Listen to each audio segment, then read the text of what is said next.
All right, y'all, let's get into the black sheep of the family and the black light of the world and tie some things together on this, okay? So, a little bit about myself, a little more to tie in some of these things, because looking at my own life is a lesson, okay?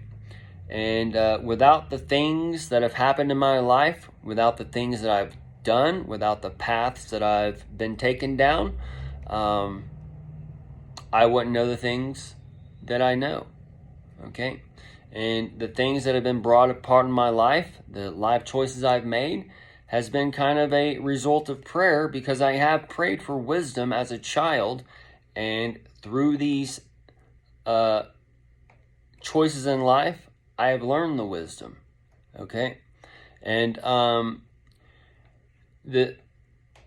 example in my own life is my parents, they basically quit high school in 9th grade, and my dad was a painter. Mom was, she did a few little things or whatever, but she was mainly a housewife after I got past a certain age, and I was the youngest of 3.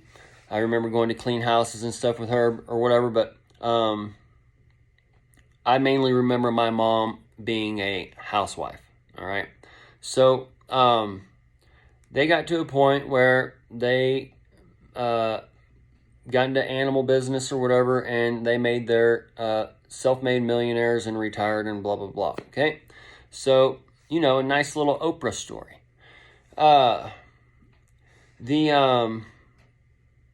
So I was raised in church. I was a pretty good kid for the most part. When I mean that, I did not get in trouble for the bad shit I did, okay? I lost my virginity at 14 on a pile of laundry, dirty laundry in the garage at the girl's house, and I went home and wept like a baby, all right? And I was in church, and I did the promise ring and all that stuff, and just different things, but it's pretty comical now, okay? So I didn't get another girlfriend until 12th grade. That was in 9th grade, and then in 12th grade I finally got another girlfriend, and but so as these as life began to unfold, okay, I got into my 20s, and that's when I started doing the drinking and trying cannabis or whatever. But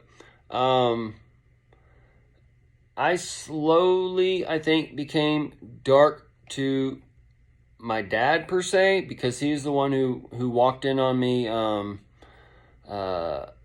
smoking a bong at like age 22 or somewhere around there. I just broke up with my girlfriend at the time. She kicked me out of the house or whatever, and or out of the apartment, or it was her apartment. I was living in her apartment, but she kicked me out at the time. She went crazy on meth kind of thing, but I wasn't doing meth at the time. And then after I broke up with her, then that's when I started got into the meth or whatever. Anyways, I tried it one time with her and men and whatever down in Houston, and went to Club Some, and that's when I stayed up for like 3 days the first time. But man, that was a great weekend, dude. Everybody was tired. I stayed up the whole time. I drove home. It was great. But after that, she's the one who stole my 2 gay chihuahuas, Steve and Stanley. Okay, so I was they were the cutest little dogs, but they weren't like gay, but they were just dogs. They were my male chihuahuas, and then my chi-chis. So anyway, she stole them. So I moved back home, and my mom and dad was selling the house that I moved into, and I had a few months to live there or whatever. Anyways, my dad walked in on me smoking the bong one day, because he's in town doing jobs or whatever. Damn, son, you can't even wait till after the day. Like, I smoke all day. Anyways,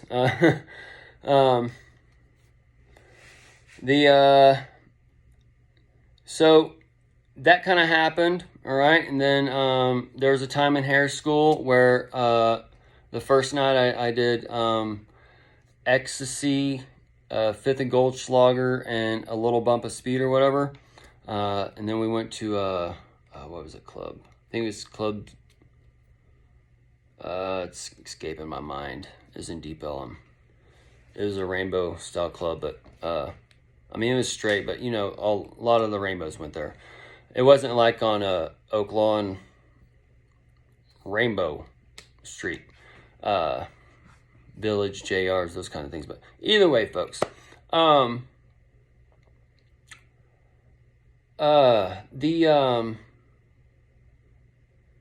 he had to pick me up one night. From that night, I was driving home. It was like 6 in the morning or whatever, or 5 in the morning. Everything was kind of wore off, I guess. And I guess the Goldschlager was kind of still in there. And anyways, I kind of passed out and hit my Miata into the brick wall on 360 and had to pull over to the Denny's. The cops came and shined their light on me. You okay? Or whatever. I was just laying there sleeping on the back of my Miata waiting for my dad. It was like my dad's coming to get me. Anyways, he had to come and get me. And we had to take the wheels off and all that. Anyway, so he saw different things. My mom didn't kind of see those things, but when we got to a point when the abomination came up, all right. Now, I've always kind of lived a double life, in a manner of speaking, because I had my grow and kind of distribution lifestyle here, and then I had my hair cutting and those kind of lifestyles there. And I was not the one to mix the two, okay? I never flaunted the whatever. I never use it to get the women. I just use it to be the party and to whatever, okay? So I watched it was a weird thing of however I came into this, but the dude, one side ratted on the other side before I even got to the picture, but I was friends with both sides, okay? So I saw things going on with both sides. Yeah,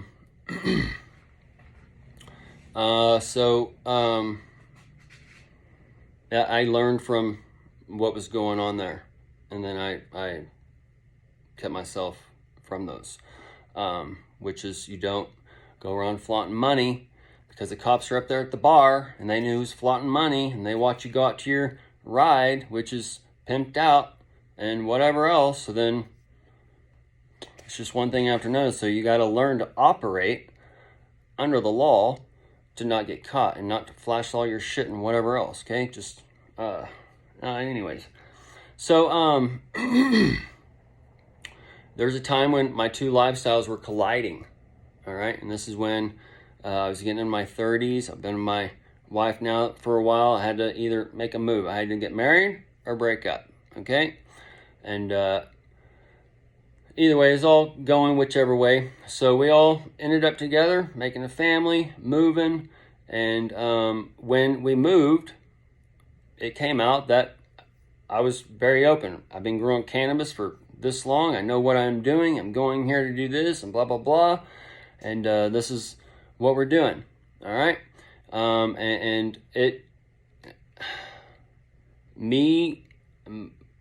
was always my parents' favorite per se. I was the kid, or I am the kid, who is there for them no matter when they ask.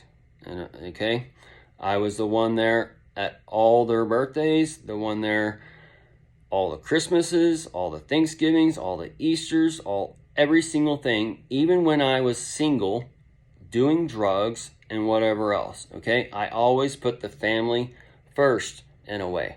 All right. And I was there partying, doing whatever, and not acting like most of the people that are doing those kinds of things. And then I'm doing those things, and my sister and brother, they're married where they can't even give the attention to the parents like they need, or how, you know, all the different dynamics that go on with the families or whatever. So as these things come out, all right, and I've lived a life, I'm an older parent or whatever. So when I got hurt, okay, that's when I went from doing hair full time, and then I started doing hair kind of part time, and I started driving for my dad in DFW. And then through that, we went to Colorado, and it just kind of worked out. And then he got the Colorado account, and I worked for him full time. So it was kind of a merge of my life going from an entrepreneurship of doing whatever the hell I wanted to do, partying, whatever, to having a boss. And I was getting a boss through home with wife, which isn't necessarily a bad thing. That was my choice. And then a boss through my family, which is better than a boss from outside the family, because I always thought my dad, I worked for my dad from a very early age, and he was always one of the best bosses I've ever had. And our relationship is skewed by work and family and those types of things. But as I came back from Colorado, right, everything was out of the bag, okay? And the way they're under the law, okay?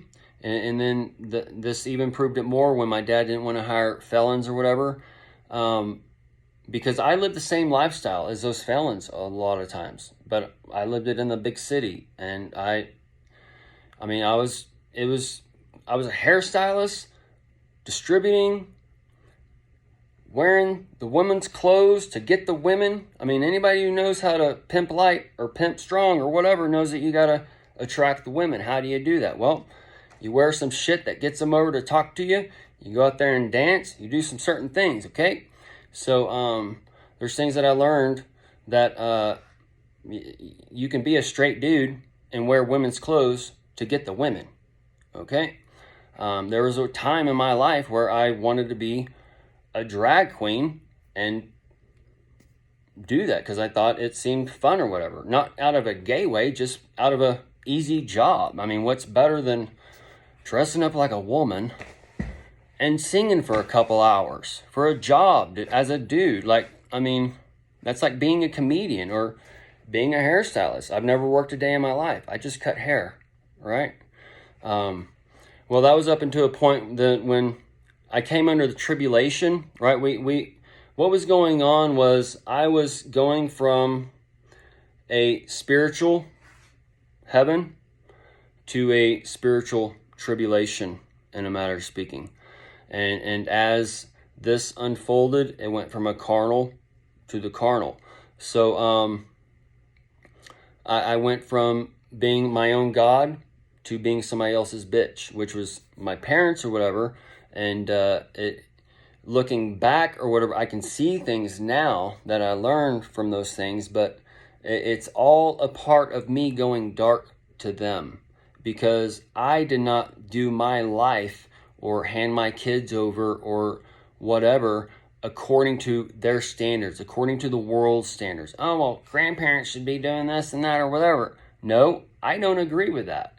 I actually grew up in a house where I didn't like staying over people's houses anyways, but I didn't like going over my grandma's house because I had to sleep on the floor, and she had she wore muumuus with her hose rolled down, and she slept with her foot hanging out of the bed, and I had to sleep underneath that foot. And then her husband, George, he let the cats drink out of his cat bowl or out of his milk bowl and shit. It was weird to me as a child. Like, looking back, it's just a weird little spot, and I didn't really care for it. And then later on, we found out George, after he died, went through the garage or whatever, found out kitty porn or whatever else going on in there. So it's just like, you don't know what these people are into, okay?